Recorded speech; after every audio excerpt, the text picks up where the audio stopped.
नमस्कार मंडळी, मी सुवर्णाचे जग या आपल्या मराठी यूट्यूब चॅनलमध्ये आपल्या सगळ्यांचे खूप खूप स्वागत करत आहे.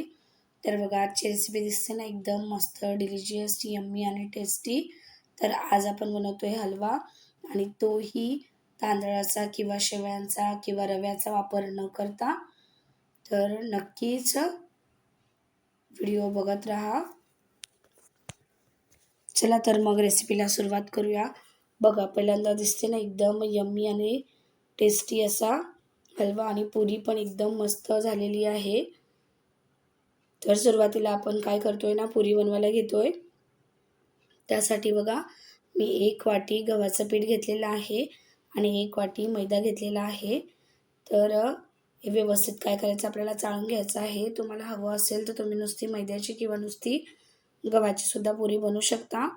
पण काय होतं की जेव्हा आपण दोन्ही पिठं मिक्स करून बनवतो ना, तर तेव्हा एकदम नरम, लुसलुशीत आणि चविष्ट अशी पुरी तयार होते आणि कडक अजिबात होत नाही.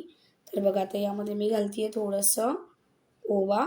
त्यानंतर आपल्याला काय करायचं आहे, जरासं यामध्ये घालायचं आहे खाण्याचा सोडा आणि चवीपुरतं मीठ, आणि सर्वाला काय करायचं, व्यवस्थित मिक्स करून घ्यायचं आहे. सोडा एकदम मी कमी टाकलेला आहे, नाही घातला तरी पण चालेल. आणि या सर्वाला सुकं मिक्स करून घेतलेलं आहे आधी. आता थोडं थोडं पाणी टाकून याची व्यवस्थित कणिक मळून घ्यायची आहे. अशा प्रकारे आपण एकदम सोप्या पद्धतीने झटपट पुरी बनवू शकतो. तर कणिक मळून झालेली आहे आपली. आता काय केलं मी, यामध्ये थोडंसं अर्धा चमचा तेल घातलेलं आहे आणि पुन्हा व्यवस्थित मळून घेतलेले आहे. बघा, एकदम नरम आटा मळलेला आहे. आता झाकण ठेवून याला काय करूया, साईडला ठेवून देऊयात आणि आपण खीर बनवायची तयारी करूया. तर त्यासाठी बघा, सुरुवातीला मी ब्रेड घेतलेले आहेत 5 ते 6 स्लाईस, आणि यांना व्यवस्थित कट करून घेते. आता कढईमध्ये मी 2 चमचे साजूक तूप घेतलेलं आहे. हे बघा, अशा प्रकारे. आणि काय करायचं, आपल्याला ब्रेडचे जे आपण तुकडे करून घेतलेले आहेत लहान लहान, ते यामध्ये घालून व्यवस्थित यांना फ्राय करून घ्यायचं आहे. ही एकदम सोपी रेसिपी आहे आणि सगळ्यात म्हणजे ना, याची चव पण एकदम भन्नाट लागते. तर यांना व्यवस्थित काय करायचं, आपल्याला थोडंसं फ्राय करून घ्यायचं आहे. जास्त करायची गरज नाही आहे. असंच हलकं हलकं भाजून घ्यायचं आहे. फ्राय तर नाही, पण फक्त तेलामध्ये भाजून घ्यायचं आहे. कारण फ्राय करण्यासाठी तर आपल्याला जास्त तुपाची क्वांटिटी लागेल, आणि जेवढं आपण जास्त तूप घालू तर ब्रेड तेवढं सोकून घेईल. त्यामुळे आपल्याला फक्त 2 चमचेच तूप वापरायचं आहे. तर बघा, आता ब्रेड व्यवस्थित फ्राय करून झालेले आहे, भाजून झालेले आहे. तर यांना मी मिक्सरच्या जारमध्ये काढून घेते. हे बघा, अशा प्रकारे मिक्सरच्या जारमध्ये आपल्याला काढून घ्यायचं आहे आणि यांना व्यवस्थित वाटून घ्यायचं आहे. जर तुम्ही यांना वाटून नाही घेतलं तरीही चालेल, कारण ब्रेड नंतर तसाही दुधामध्ये मिक्स होणार आहे आणि मेल्ट होणार आहे. तर आता यामध्ये मी ना काजू आणि बदाम घातलेले आहेत. 4-5 काजू आणि 4-5 बदाम. तर यांना व्यवस्थित वाटून घेतलेलं आहे. हे बघा, अशा प्रकारे आपल्याला यांना वाटून घ्यायचं आहे. आता याच प्रकारे आपल्याला याची पावडर हवी आहे. तर चला आता आपण पुढची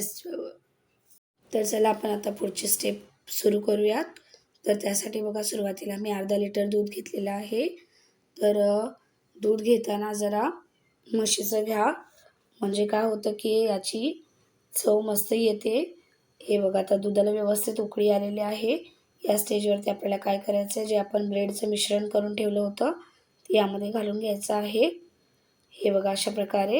आणि सगळ्याला व्यवस्थित काय करायचं आहे ना, आता आपल्याला घालून मिक्स करून घ्यायचं आहे. तुम्हाला हवं असेल तर तुम्ही डायरेक्ट ज्या वेळेला आपण ब्रेड भाजून घेतले तेव्हा डायरेक्ट दूध घालू शकता, तसंही चालेल, कारण तशी पण याची चव मस्त येते. आता बघा, मी याला व्यवस्थित मिक्स करून घेते आणि याला असं शिजवून घ्यायचं आहे. हे बघा, एकदम मस्त रबडीसारखी खीर तयार झालेली आहे. आता यामध्ये मी घालते आहे साखर. तर साखर मी 2 वाटी घेतलेली आहे आणि यामध्ये थोडीशी पिठी साखरसुद्धा मिक्स आहे. त्यामुळे असे तुम्हाला साखरेचे गट्टे दिसत आहेत. तर मी नंतर यामध्ये थोडीशी अजून साखर ॲड केलेली होती, कारण साखर थोडी कमी झालेली. आता बघा, यामध्ये मी अर्धा चमचा इलायची पावडर घालते आहे. त्यानंतर कापलेले ड्रायफ्रूट घालते आणि या सगळ्याला व्यवस्थित मिक्स करून घेते. तर तुम्हाला हवं असेल तर तुम्ही ड्रायफ्रूट सुरुवातीला तुपामध्ये भाजून घेऊ शकता. आता बघा यामध्ये शेवटी मी 1 ते 1.5 चमचा परत तूप वापरते आणि सगळ्याला व्यवस्थित काय करायचं आहे परत मिक्स करून घ्यायचं आहे. याला बनवायला वेळसुद्धा लागत नाही, एकदम झटपट रेसिपी आहे आणि चविष्ट आहे. सगळ्यात म्हणजे आपण नेहमी रेग्युलर शेवयांची किंवा तांदळाची खीर खाऊन कंटाळलो असाल तर ही नक्कीच तुम्ही ट्राय करा. तुम्ही हलवा म्हणू शकता किंवा खीर म्हणू शकता. तर हे बघा आता एकदम मस्त परफेक्टली तयार झालेलं आहे. तर या स्टेजवरती आपण आता काय करायचं, गॅस बंद करायचा आहे आणि याला झाकण ठेवून बाजूला ठेवून देऊयात. तर तोपर्यंत आपलं पीठसुद्धा व्यवस्थित भिजलेलं आहे. तर याला परत एकदा मळून घेऊयात. हे बघा अशा प्रकारे आपल्याला काय करायचं, याला व्यवस्थित परत एकदा मळून घ्यायचं आहे आणि याचे लहान लहान आता काय करायचे गोळे बनवून घ्यायचे आहेत. हे बघा अशा प्रकारे तर मी लहान लहान गोळे बनवून घेते. जेवढी आपल्याला पुरी बनवायची आहे त्या साईजमध्ये आपल्याला असे गोळे बनवून घ्यायचे आहेत. तर मी सर्व गोळे बनवून घेतलेले आहेत. आता एक गोळा घेऊन आपल्याला काय करायचं, पिठामध्ये बुडवून असं व्यवस्थित त्याची पुरी लाटून घ्यायची आहे. पुरी जास्त जाडसुद्धा लाटायची नाही आणि जास्त पातळसुद्धा लाटायची नाही.